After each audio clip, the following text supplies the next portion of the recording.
Bonjour, bienvenue sur Baudin Prof TV. Alors, dans cette vidéo, nous allons faire la distinction entre les charges décaissables et les charges non décaissables. Alors, pourquoi faire cette distinction?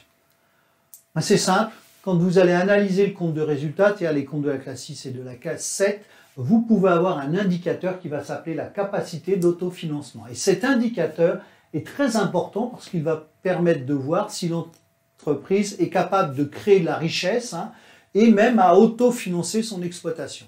Et donc, pour pouvoir calculer cet indicateur, il faut savoir faire la différence entre les charges décaissables et non décaissables, et les produits encaissables et non encaissables. Alors, pour les produits, vous pouvez vous référer à la vidéo qui va s'afficher en haut à droite pour pouvoir avoir le même type de cours, mais avec les produits.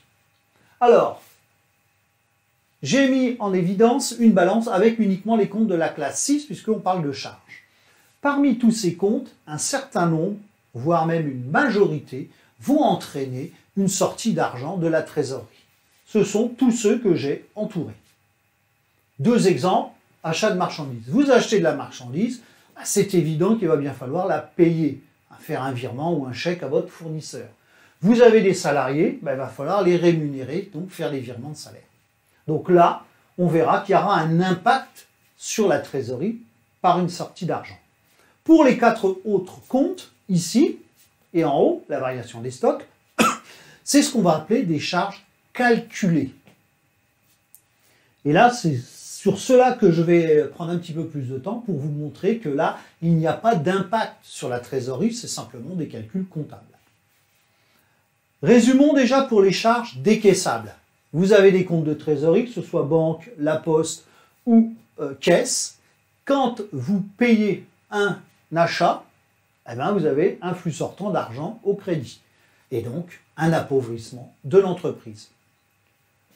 Passons maintenant aux charges non décaissables. J'ai parlé de charges calculées. Dans notre exemple, nous avions la variation des stocks. Vous allez voir que c'est facile à comprendre. Quand on a des stocks, il faut faire des inventaires. En imaginant que notre premier inventaire stock initial donc, est de 150 paquets de café à 3,10 €, on en a pour 465 € en stock.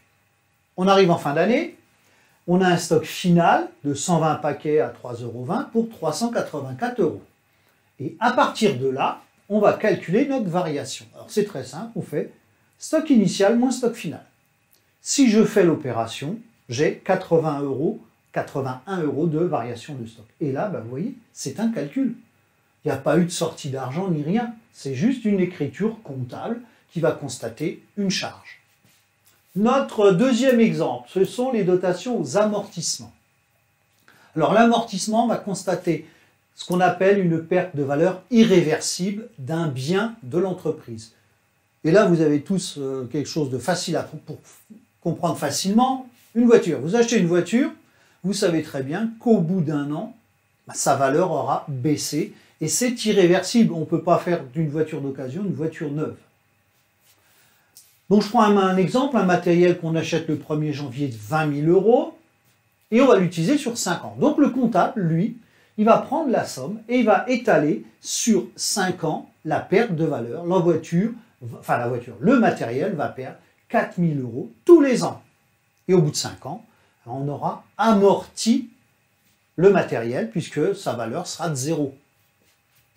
Comprenez, on verra après dans un autre exemple. Alors, on passera ça dans un compte 681, dotation aux amortissements pour 4 000 €. Vous voyez, là aussi c'est calculé. Continuons dans les charges calculées. La dotation aux provisions. Alors, là aussi vous avez eu le mot dotation tout à l'heure aux amortissements, là c'est provision. Il y a une grosse différence entre amortissement et provision. L'amortissement, c'est irréversible, la provision, c'est réversible. Il peut y avoir une amélioration.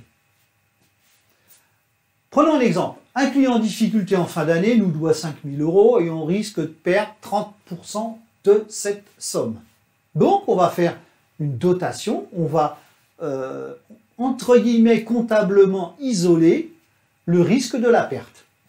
Et donc, 5 000 par 30%, on va mettre de côté, allez, on va le dire comme ça, 1 500 € dans notre comptabilité. donc dans un compte de provision. Et là aussi, vous avez vu, c'est encore une charge calculée. Il n'y a pas de sortie d'argent, on n'a pas pris les 1500 € et puis sorti de la banque pour aller les mettre je ne sais où. C'est juste une écriture comptable. Alors pourquoi c'est réversible? Parce que imaginez que le client l'année prochaine il aille mieux et qu'on se décide d'annuler cette provision, la reprendre. On le verra dans le cours sur les produits. Eh bien, vous voyez, c'est réversible. On peut annuler quelque chose. Il nous en reste un, c'est la valeur comptable des éléments d'actifs cédés. Alors, celle-là, elle est utilisée quand on va vendre un bien. Votre voiture, allez, on prend l'exemple oralement. Votre voiture, elle vaut 30 000. Vous savez qu'en fin d'année, à cause de l'Argus, ça va valoir 22 000. Sa valeur chez vous, bah c'est ça, c'est 22 000, sa nouvelle valeur. Et ben en comptabilité, on va faire la même chose. Donc, je reprends mon bien acheté, 20 000. Rappelez-vous, on avait mis 4 000 € d'amortissement parce qu'elle avait été utilisée pendant un an, donc elle avait perdu 4 000 €. Eh ben c'est ça que je vais calculer. Si nous la revendons une année après, la valeur comptable, ça va être le prix d'achat moins les amortissements, c'est-à-dire 16 000. Dans mon exemple de voiture, 30 000, si elle cotait encore 22, bah c'était ça, les 8 000, ça aurait pu être ce qu'on aurait appelé les amortissements. Donc, pensez ici, donc, la valeur comptable, c'est la valeur que vaut le bien au bout d'une année si on le revend. Alors, et là, vous voyez, c'est encore calculé. Résumons tout ça. Alors là, on va résumer de façon simple. Une charge décaissable, c'est une sortie d'argent. Donc, il y a un impact sur la trésorerie. Une charge non décaissable, c'est un calcul. Il y aura un impact sur le bénéfice, puisque ce sont des charges, mais il n'y a pas d'impact sur la trésorerie. Et pensez à ça, la capacité d'autofinancement, c'est de la trésorerie qu'on fait. C'est pour ça qu'il faut faire la distinction entre les deux. Voilà, j'en ai terminé avec cette vidéo sur charges décaissables ou non décaissables. Donc si vous avez aimé, n'hésitez pas à liker, à partager la chaîne et à vous abonner. Merci, au revoir.